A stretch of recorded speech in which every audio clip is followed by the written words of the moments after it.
Seorang perawat yang menjadi relawan di Rumah Sakit Darurat COVID-19 Wisma Atlet akan berbagi cerita suka duka selama bertugas di sana. Sudah ada Ahmad Ramadhani yang tersambung dengan kami melalui sambungan Skype. Kita langsung sapa Dani. Dani, selamat sore. Apa kabar? Selamat sore Mas Aldi. Alhamdulillah sehat. Bajunya Stop Coronavirus, keren sekali. Dani, bisa diceritakan sebetulnya bagaimana awal mula Dani ini tertarik untuk menjadi relawan, menjadi perawat di Rumah Sakit Darurat Wisma Atlet? Ya, awalnya itu saya tergabung dalam Kemenkes. Jadi memang dari Kemenkes itu sangat membutuhkan tenaga relawan. Mulai dari 5 orang, 10 orang, 30, bahkan sampai 100 dibutuhkan. Oke, Dani, dari? Sampai 100 yang dibutuhkan. Sehingga ketika saya bergabung, saya melihat kok sedikit sekali yang daftar menjadi relawan. Nah, dari situ saya tergerak, kok saya harus diam di rumah saja. Sehingga saya mendaftarlah, memberanikan diri untuk mendaftar. Oke, ini agar bisa berjuang bersama-sama. Sudah hari keberapa Dani ada di Wisma Atlet menjadi perawat di sana? Saya di Wisma Atlet sudah hampir 3 minggu sih, Mas Aldi. Oke, berarti saat ini posisi di Wisma Atlet ya, Dani? Iya, di Wisma Atlet. Selama 3 minggu tersebut, bisa keluar. Oke, selama 3 minggu tersebut, boleh dibagi pengalamannya kepada kami, bagaimana pengalaman-pengalaman unik yang terjadi dan juga bagaimana sebetulnya perawat di sana bisa tetap mawas atau waspada terhadap paparan COVID-19? Oke, mungkin saya mulai cerita dari awal saja ya, karena di awal itu kami dibekali dengan materi-materi yang harus dilakukan, harus dipelajari, karena berhubungan dengan pencegahan dan pengendalian infeksi. Karena kan corona ini kan berhubungan dengan penyebaran ya. Sehingga kami dibekali itu. Terus untuk pengalamannya yang belum saya dapatkan, ya saya dapatkan di sini adalah kami harus bertahan 8-11 jam menggunakan APD lengkap, kemudian tidak membuka-bukanya, tidak makan, tidak minum, tidak BAB dan tidak BAK juga, Mas.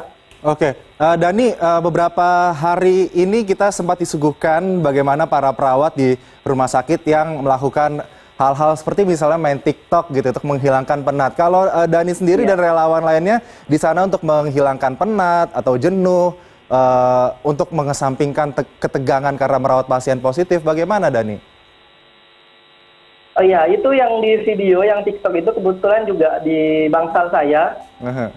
Jadi salah satu media untuk menghilangkan stres itu adalah dengan bermain TikTok. Kemudian dengan ini berkumpul, tapi kumpulnya via grup, Pak, Mas Aldi. Grup WhatsApp. Jadi kami berbagi cerita, kemudian berbagi semangat, dan kadang ya pakai pantun-pantun juga, biar mereka terhibur. Oke, jadi walaupun di sana beramai-ramai, tetap ya komunikasi dilakukan menerapkan social distancing dengan grup tadi yang Anda katakan. Iya. Untuk perawat sendiri di sana, Dani, bagaimana kemudian rapid test atau misalnya pun swab yang dilakukan, apakah dilakukan secara berkala untuk menjaga para relawan-relawan ini agar tetap kondisinya prima nanti saat ini semua sudah berakhir?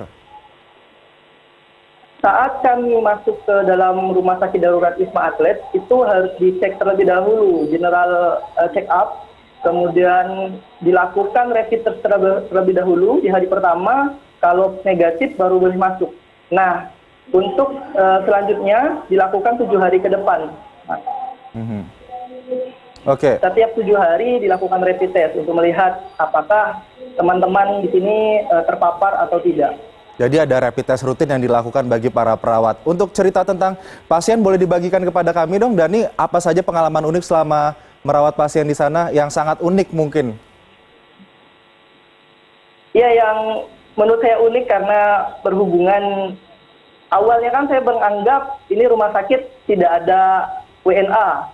Nah, ternyata ketika saya masuk hampir setengahnya itu warga negara asing, Mas. Jadi ada yang dari Arab, kemudian ada dari Pakistan, Bangladesh, India. Nah, kadang itu yang membuat kami tim perawat kewalahan karena mereka ada yang tidak bisa menggunakan bahasa Inggris. Oke. Sehingga kami tidak punya translator untuk mengartikan itu. Kemudian penggunaan APD juga, apalagi saya menggunakan kacamata, kan agak berembun. Jadi dalam pengambilan sampel darah, kemudian melihat dokumentasi itu kan kadang sulit. Itu yang membuat saya itu pengalaman unik ya, kacamata yang berembun karena APD. Dani, mumpung sekarang sedang berbicara di sini, bisa dong diberikan pesan kepada seluruh tenaga medis yang ada di Indonesia ini yang sekarang sama-sama bersama Dani sedang berjuang untuk melawan corona di garda paling depan. Ya, buat teman-teman semua khususnya medis, sebenarnya bukan kami si garda paling depan, Mas, tapi adalah masyarakat. Di mana ketika masyarakat mengikuti aturan, physical distancing, kemudian menggunakan masker dan menjaga jarak, maka hal tersebut akan berdampak positif bukan hanya untuk mereka sendiri, tapi untuk kami juga. Karena memang jujur saja kami sangat sedih melihat, karena di Jakarta ya, jadi ada PSBB, tetapi kok jalanan masih pada penuh, kayak gitu. Jadi kami sebagai tim medis hanya bisa berjuang dari dalam untuk menyemangati pasien juga agar stigma negatif dari si pasien tadi janganlah sampai keluar. Kemudian mereka kan juga stres, Mas. Ada yang juga sampai stres, kemudian panic attack. Dan ada kemarin juga ada kasus yang pengen sampai bunuh diri. Nah, itu kan sebuah sebuah stigma yang mereka harus hadapi. Jadi bukan penyakit tentang fisik lagi, tapi sini sudah masuk ke mental pasien itu. Baik, Dani. Jadi sebetulnya kalau tadi Dani katakan masyarakat sebagai garda terdepan, kita yang seharusnya bisa kemudian melakukan berbagai protokol yang sudah yang diinstruksikan oleh pemerintah selama itu dilakukan. Insya Allah benar-benar kita bisa melawan COVID-19 ini. Dani, terima kasih sudah bergabung bersama kami sore hari ini. Salam untuk semua teman-teman tim medis yang sedang bertugas di sana. Semoga selalu semangat dan terus bagikan semangat-semangat lainnya kepada kita di sosial media. Dan selamat bertugas dan juga sehat selalu. Terima kasih Ahmad Ramdhani yang tadi sudah bercerita kepada kami soal bagaimana